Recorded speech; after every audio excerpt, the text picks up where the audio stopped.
instructor sa inyo na tungkol sa theology. Brad, sabi mo pangalan. Bubulong ko na lang sa inyo.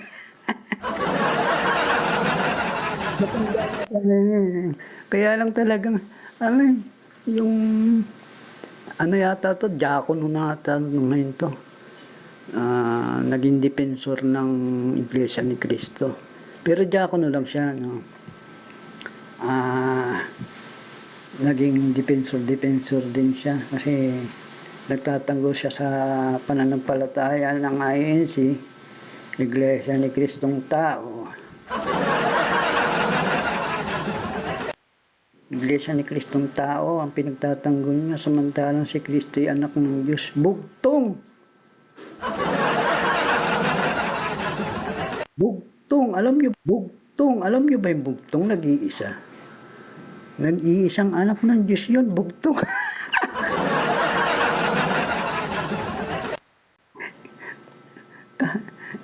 Bugtong, kaya ano ba yung bugtong? No? Only and only son. The only son. Only yun, the only. Pag sinabing only, may kasama ba yan? Kukontra na naman itong mga galing-galing, mga charlatan na mga ano. Kaya naliligaw eh. Charlatan na mga kililing. Kukontra na mga galing-galingan na naman.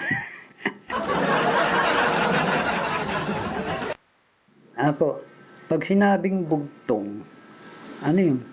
Kaya nga bugtong. Medyo malalim na Tagalog na, pero sa mga nag-iisa yan, ibig sabihin, the only son. Pag sinabing the only son, may other son pa ba? Mayroon pa ba? Wala na.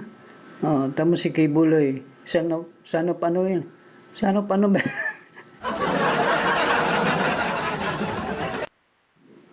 Siya daw si Kristo. Wala nang ibang anak ng Diyos kundi si Kristo. Umakyat sa langit, nag-iwan ng kanyang simbahan. No? Simbahan ang iniwan para magturo sa atin. Tapos, si Kristo ang ating isang anak, babalik din siya kung paano umakyat siya sa langit. Yun si Kristo. Walang ibang Kristo kundi si Kristong Panginoon. Sabihin ko na ba? Bulong ko na lang. Wala. Pangalan nung nag-aaral sa UST na tanga-tanga.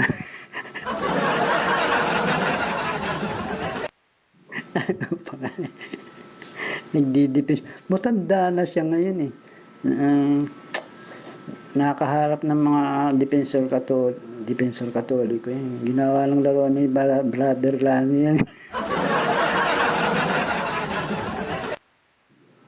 Hanggang ngayon ay atake pa rin ang atake sa simbahang katoliko. Palibasa ng INC siya na tao ang pagkakakilala. No? Ganyan nga siyempre. Wala tayong magagawa kundi tayo ay magpahayag ng ano po. Sabihin ko anong pangalan, bubulong ko sa inyo. Matanda na siya, kaya nanginayang ko sa taong yan pa. Kasi nag-aaral siya sa UST. No? Ang hanap buhay yata ng pamilya nila, imprenta. No? Magaling din si Taning na kumuha ng kanyang mga alipores eh. May negosyong imprenta. Di ngayon, mayroong pangpakalat ng maling aral siya kasi may imprenta eh. Naging imprenta. Nung makuha siya ng Iglesia ni Cristo 1914, nag-imprenta ng Juan. Mga false gospel. No? Yun ang hula kayo. Kung sino sinasabi kong defensor ng INC taga-UST dati. Tama, hindi kasi nakikinig sigurong maigi sa tinuturo ng mga instructor sa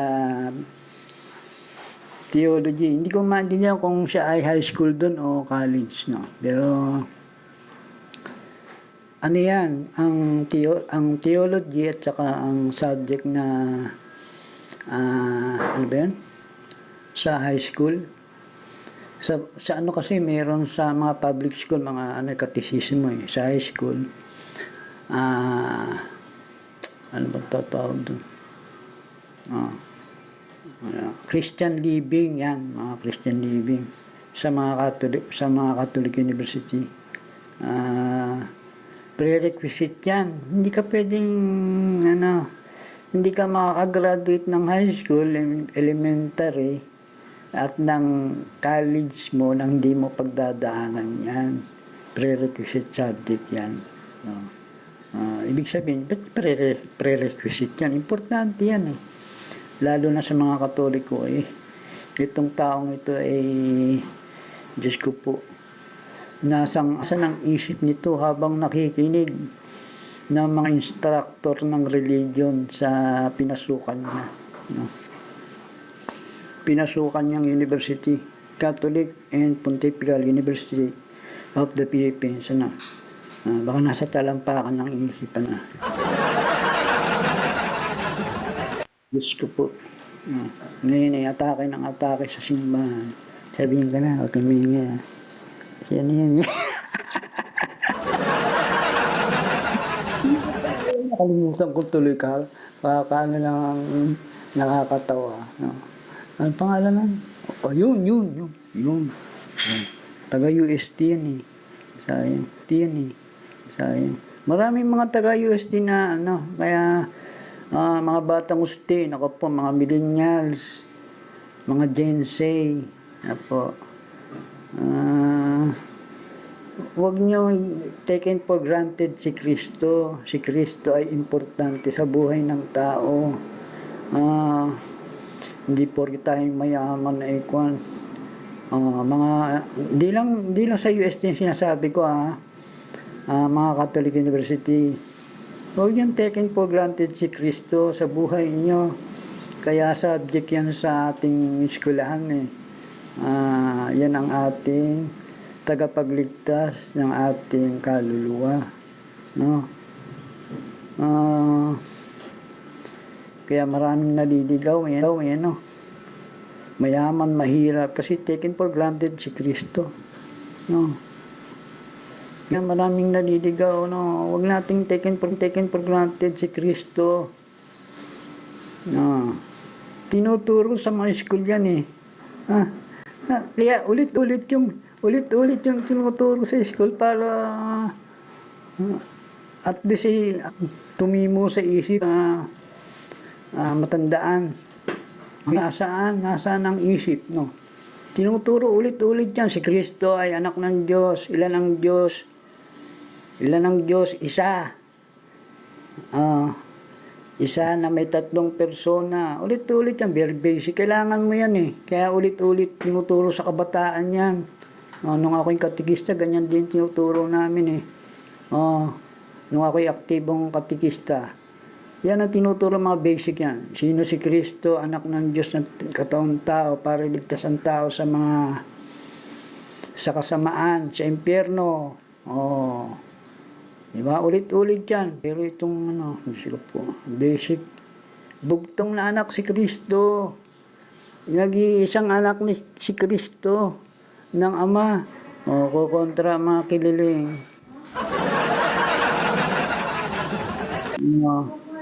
Ay, mali! Tatlo ang Diyos. Ano ka ba? Diyos Ama, Diyos Anak, at saka Diyos Espiritu.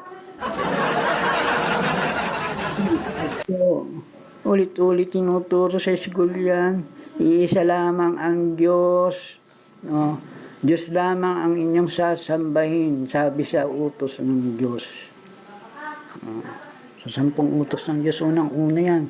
Nagpapakilala siya, ako ang Panginoong Diyos ng sino yung Diyos niya, nag-iisa yun. Tinuturo sa katisismo yan eh.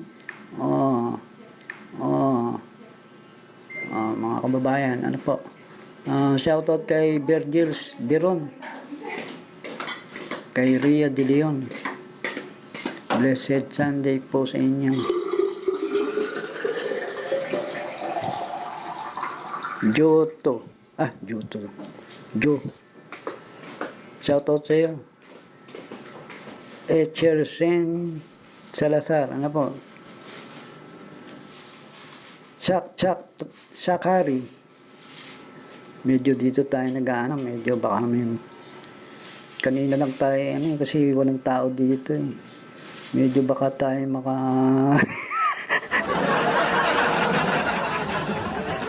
baka may mananay dito tayo makaabala po.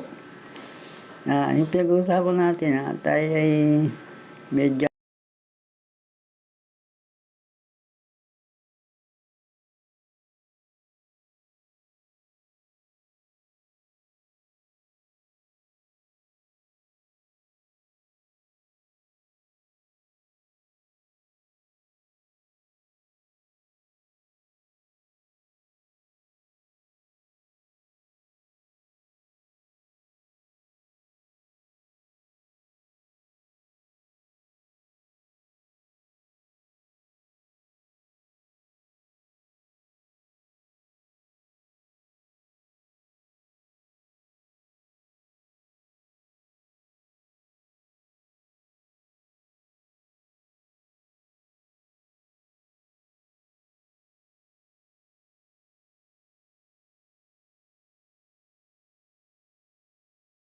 tayo, random yung ating ulit-ulit na tinuturo yan, kaya yung mga Gensei,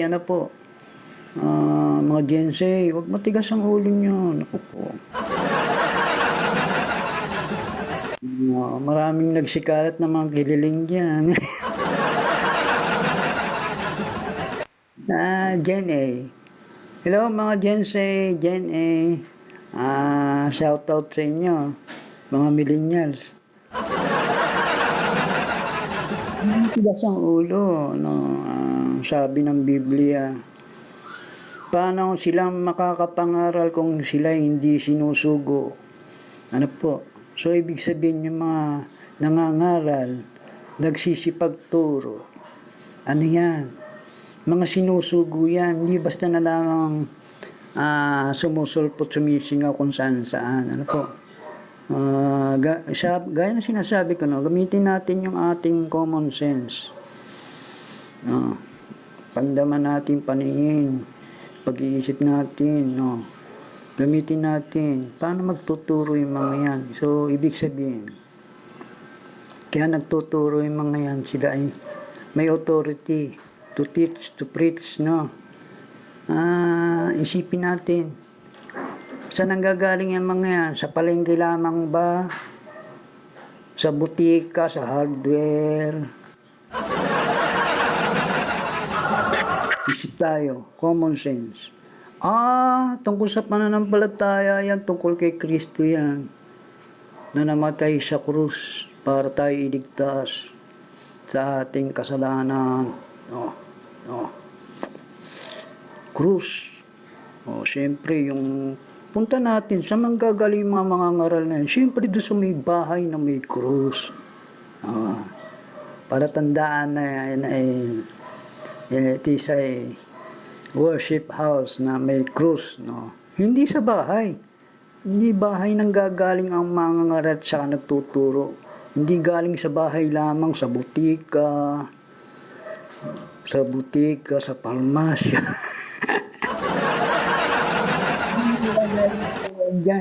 Sa palmasya, hardware, sa palengke, nanggagaling sa simbahan ang mga ngaral na sinusugo ng Diyos, kasi tungkol sa Diyos yan tungkol sa pananampalataya sa Diyos. Galing sila sa simbahan. Pag sinabing sa simbahan, simbahan yun, hindi bahay. Ang diablo ay maraming kalito ang pinakalat sa mundo,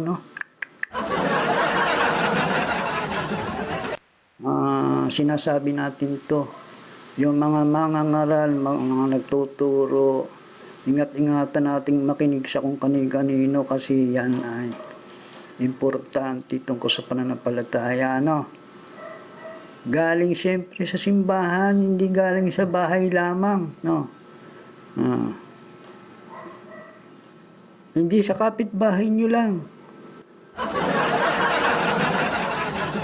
Hindi tuloy tayo, ah. Hindi sa butika. Sa bakery, sa parmasya, ah, sa palengke, ah, lamang, no? Nanggagaling niya sa simbahan, siyempre.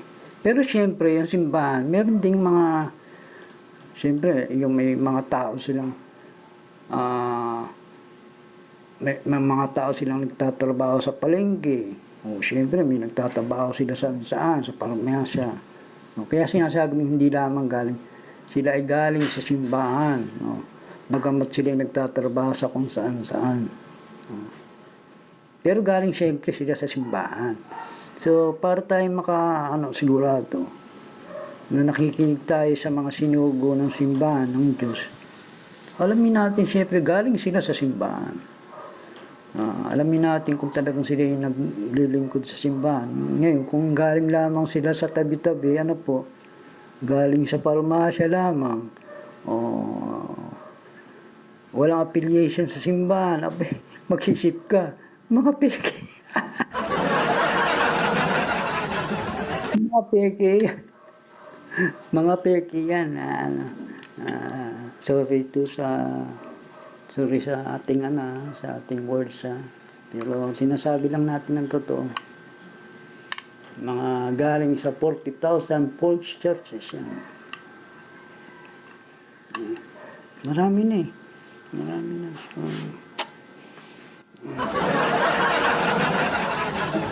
ngayon lang ulit tayo nagsasalita ng ganito,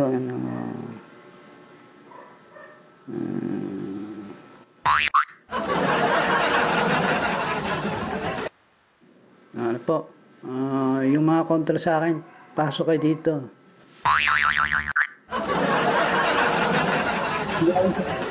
Pasok kayo dito.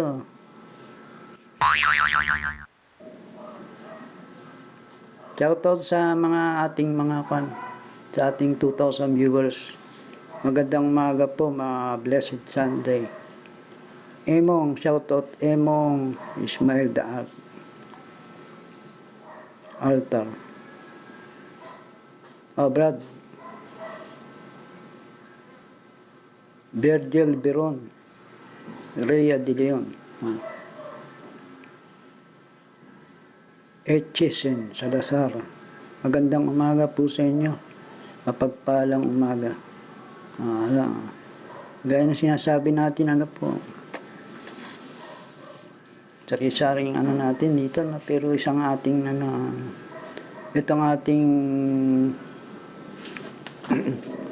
itong ating kwan ay dedicated natin sa Catholic Apologetics at saka sa Diyos. Meaning to say, meron tayong argumentation dito, pwede rin debate, no?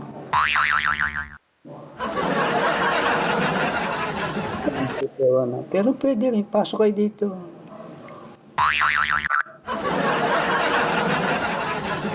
Debate, argumentation, pero civil manner naman, Hindi pwede rito yung away, kasi otherwise, hindi ka pwede rito. Hindi ka pwedeng pumasok dito kung ang alam mo lamang ay away lamang. Doon ka na lang sa boxing. Sa arena ng sports, tsaka o kaya kung talagang doon sa gera, patayan ng argumentation, debates dito, at saka mga page sharing, mailabas natin ang totoo, yung mga nasa kaibayo natin ng pananampalataya. Pwede kayong pumasok dito kung gusto nyo ngayon mismo, Welcome po kayo, bilang tayo naman ay kahit tayo nasa Catholic Apologetics ay tayo ay ino-observe natin yung ecumenical. Ibig sabihin ng pagkapatiran kahit na kaiba. Pagrespeto sa ibang pananampalataya. Yun ang ecumenism, po. Pagrespeto sa kaibayo, sa kaiba, sa pananampalataya mo.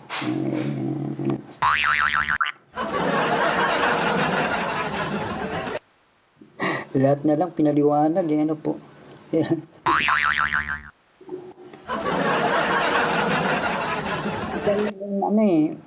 Maraming itinanim si tanim.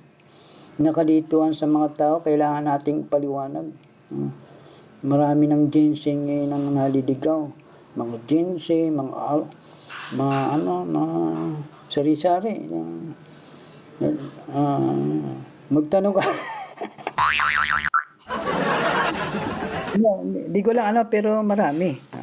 Kasi maobserbahan naman natin yan So yung iba na hindi ganyan ingatan nyo yung pananampalataya nyo. Ingatan natin yung pananampalataya natin. Banal, sabi nga ni San Judas, ingatan natin, paglaban natin yung pananampalataya natin. Pag sinabi sa inyo ang Katoliko ay masama, wag kayong maniniwala kasi ang pananampalataya sa Diyos ay hindi masama.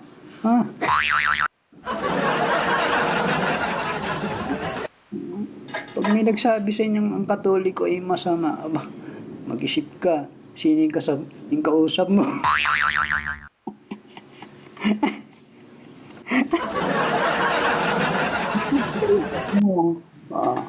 Maraming ganyan ngayon Patatawarin, pasensya na po kayo pero tayo ay nagsasabi lang ng totoo, tayo ay nagpapahayag ng katotohanan tungkol sa pananampalataya. Kaya pasok kayo dito, pasok lang.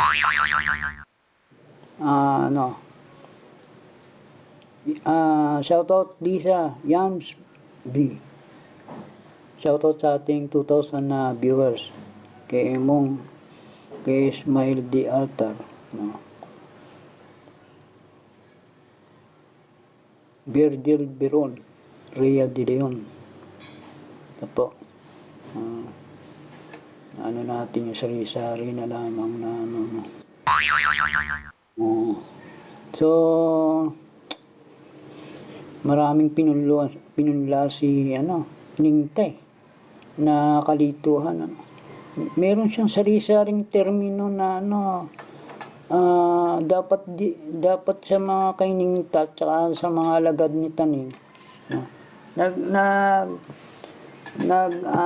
Nagpa-publish kayo, nag-iimprenta kayo ng libro, ng dictionary. Imprenta niyo rin yung sarili niyong vocabulary.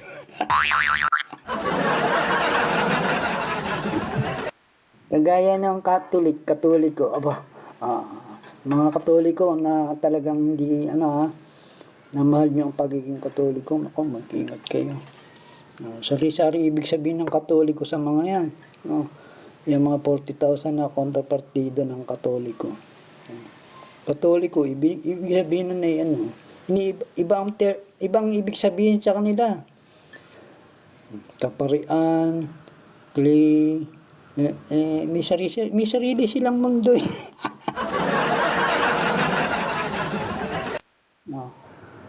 Diyan papasok yung common sense natin. Ibig sabihin gamitin natin yung isip natin gusto nyo maglingkod sa simbahan, kayong mga hindi pa naluloko ng mga taong kontrapartida ng simbahan. Punta po kayo ng simbahan, may opisina ang simbahang Katoliko. Hindi po floating kung saan-saan ang simbahan. Pag sinabing simbahan, di bahay. Di bahay. Itong mga yokoleling nito, ang tawag nila sa bahay nila ay simbahan So,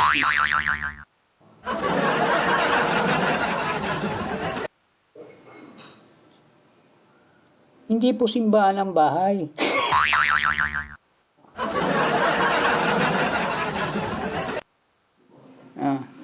mga babayan, kaparian. Kaparian daw sila. Anong kaparian? Ang kaparian, nagmimisa ang kaparian.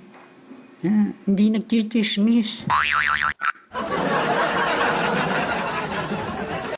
Kaparian, Katoliko, simbahan, seminaryo,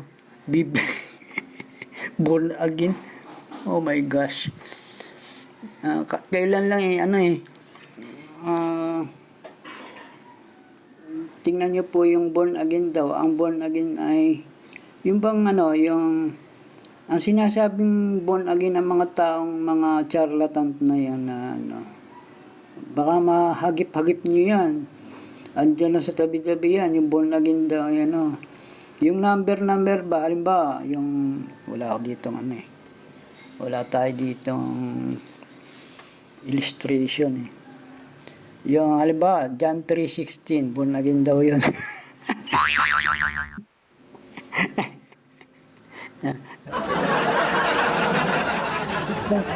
Ang mga katikista talaga, sa bagay mga katikista talaga ulit-ulit ang mga pagtuturo niyan po.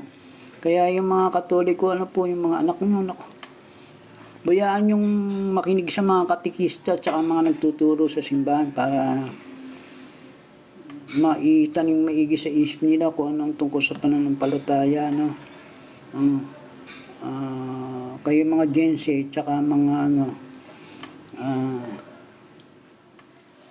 gusto nyong gumaling, gusto nyong maging mature ang inyong pananampalataya, makinig kayo mabuti sa mga nagtuturo na galing sa simbahan, mga authority. Hindi lalago ang inyong pananampalataya sa pakikipag-usap, pakikinig sa mga eretiko. Siyempre magiging eretiko kayo.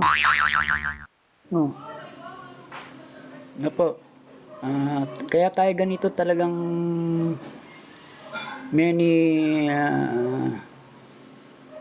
we have been encountering many people who are nasa mid pa tayo. Marami tayong encounter ng mga tao na nagpapakilalang mga may katungkulan sa simbahan.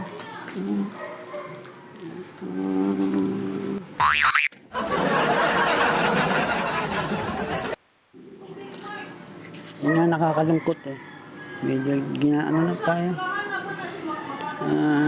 Di ba? Alam na nila sasabihin ko pero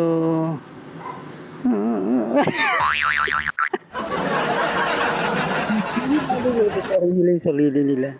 Yung iba alam nila sabi nila 85% ng mga Katoliko ay nakakalungkot pero tuntua naman yung mga sektang mga na kontra sa Katoliko. Pag may nakikitang ganyan naku, i-adapt niyang mga ng mga defensor ng mga heretiko na i-adapt nila to pag nalaman nila ito. Totoo po na hindi man natin kinakailayan na 85% ng mga Kristiyano Katoliko ay ano daw sila? Ano daw sila? 85% sa Kristiyano Katoliko are not evangelized. They are sacramentalized but not evangelized. Ibig sabihin nun ay hindi pa talaga hindi sila practicing Catholic. Sad to say po. Nang nakakalungkot Parang nagtuturo ng relihiyong Katoliko Kasi marami ng very evident naman. Hindi naman kinakailangan ng simbahan yan, kaya nag-e-effort naman ang simbahan para ang totoo nga niyan ay patuloy ang katekismo sa mga kabataan. Hindi naman natigil ang simbahan sa pangangaral niya. Hindi natigil ang simbahan sa kanyang mga ano, araw-araw, oras-oras may misa kung talagang pakikinggan lamang ano po ang pagtuturo ng simbahan. Ah, ang palusot naman ng mga ito, ay, hindi nagtuturo ang pare. Hindi. Walang nagtuturo sa misa, walang nagtuturo. Kita niyo mga palusot ng mga hindi raw nagtuturo ang pare. Anong ginagawa ng pare? Ah, nagsusumba? Ha?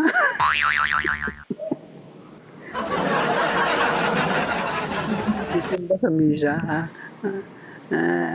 Ang pare ay nagtuturo sa pamamagitan ng pagpapahayag ng salita ng Diyos. Pagtuturo din yun. Yun ang misyon na binahagi ng Diyos sa mga kanyang kaparian. Binigay ng Panginoong Jesucristo, iniwan niya sa mga sa kanyang mga kaparian, sa simbahan. Ang ibahagi, ang magturo, ang mangaral, mangaral, pabanalin ang mga tao.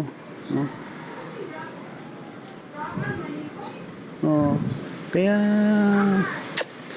nasa na ba tayo?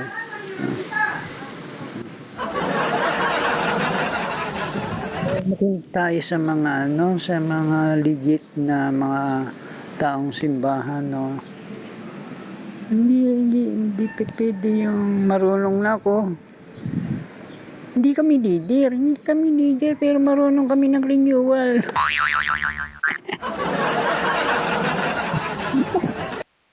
Anong renewal yung natutunan mo? Renewal ng NBI clearance? Renewal ng kontrata sa trabaho? Anong renewal? Hindi pwede yung marunong na tayo. It is not a virtue. Na sasabihin mo, hindi na kami pwedeng maturuan. Hindi kami pwedeng maturuan kasi marunong na kami.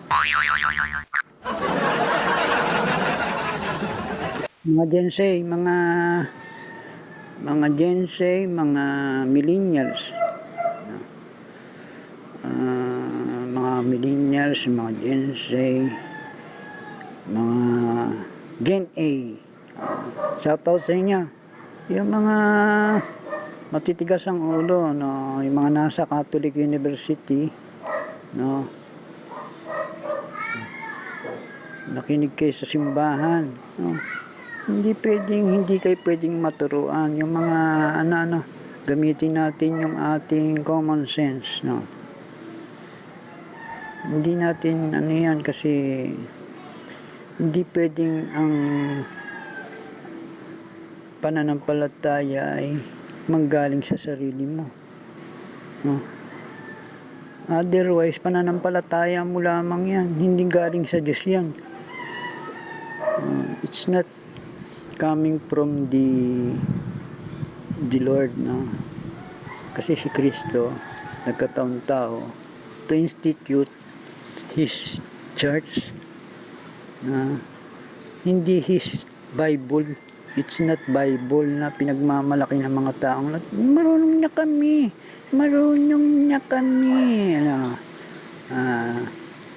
Kasi ang ililigtas ng Diyos ay hindi individual . It's not individual lamang. Ililigtas ng Diyos ay marami. So marami, hindi lamang isa. Nagmamalaking pwedeng ikaw ay ganito.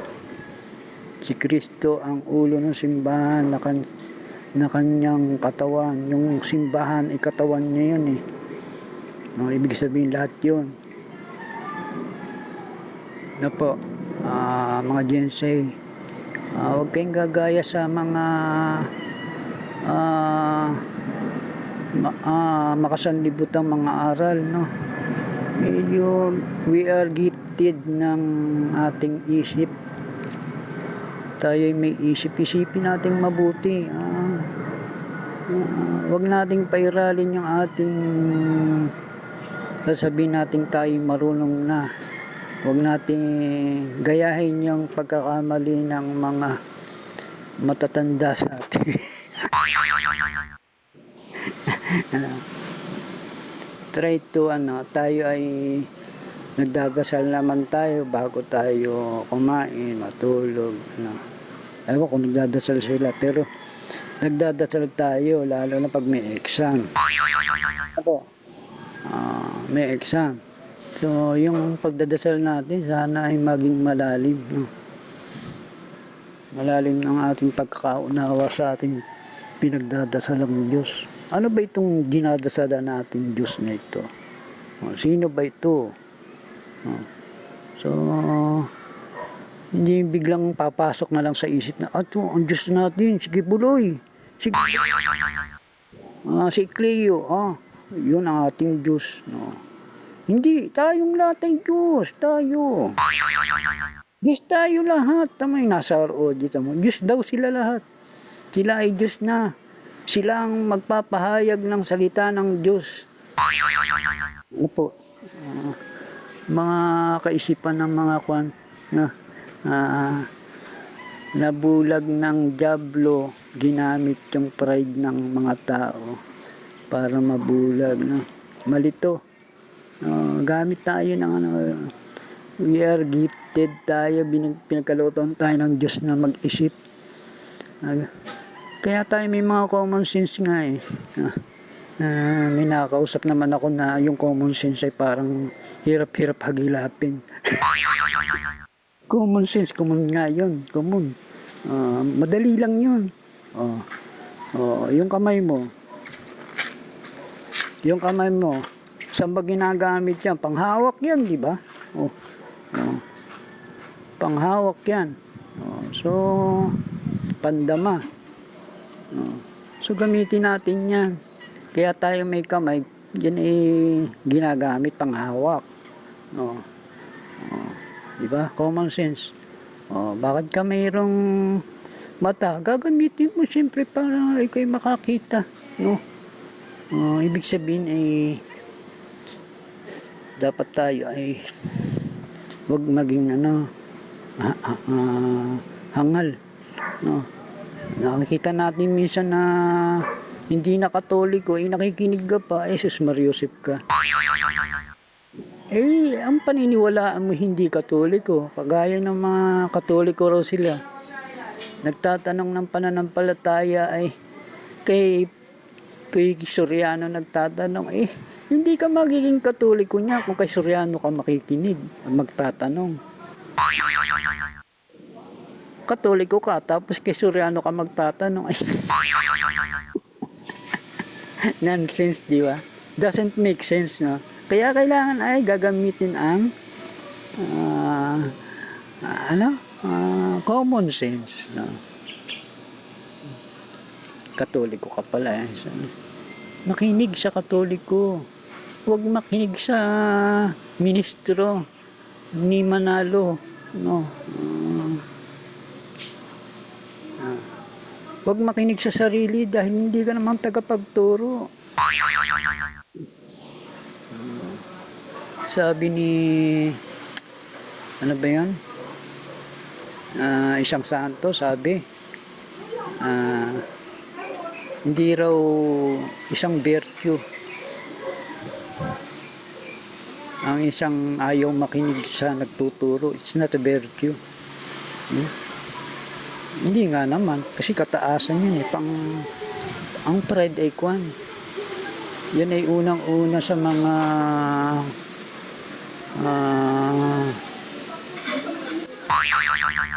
yan ang una-una sa mga deadly sin. Pag sinabing deadly sin, nakamamatay yan. Dadaling ka sa impyerno niyan. Kasi pinanggagalingan ng lahat ng tatawarin. May nakita ako. Ano po? Mga Jensei. Mga Jensei, mga Millennials. Magalit na kayo sa akin, no? Pero ito ang tama, no? Huwag nating, pag hindi mga sinugo ng simbahan.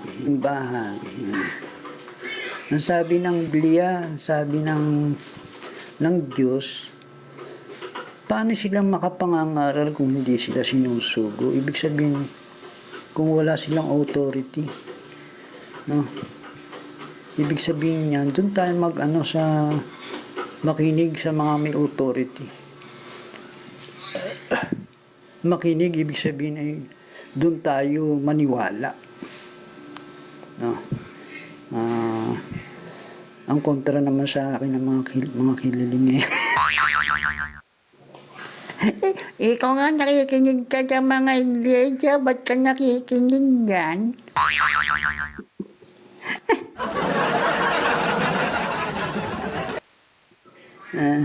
Huwag tayong makikinig sa mga hindi, ibig sabihin, huwag tayong maniniwala. Ang mga palusot naman ng mga kililing, nakikinig daw ako sa mga iglesia.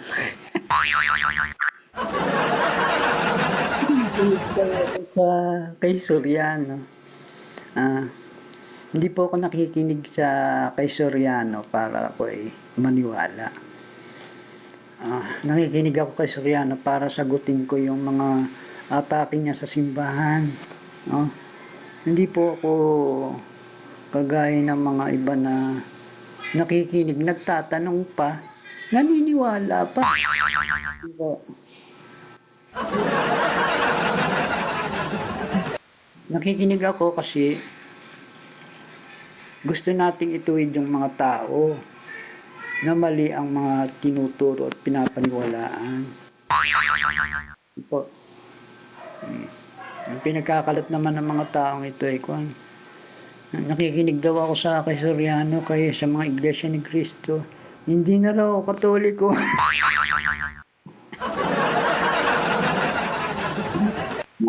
mga bati ko sa akin talagang si Taning talaga ang effort talaga kahit tayo kahit ako tsaka itong mga iba siguro kahit tulog na binabanatan pa rin tayo tayo busy tayo sa pagtatrabaho pero ang effort nila grabe.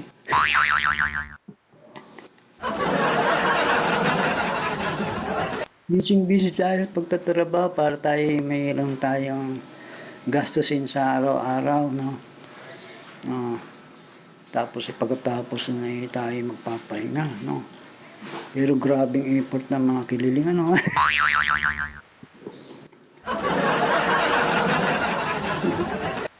nakakasalamuhan nating mga mga na-encounter natin sa ating buhay-buhay, mga ganyan talaga. Sabi nga sa inyo,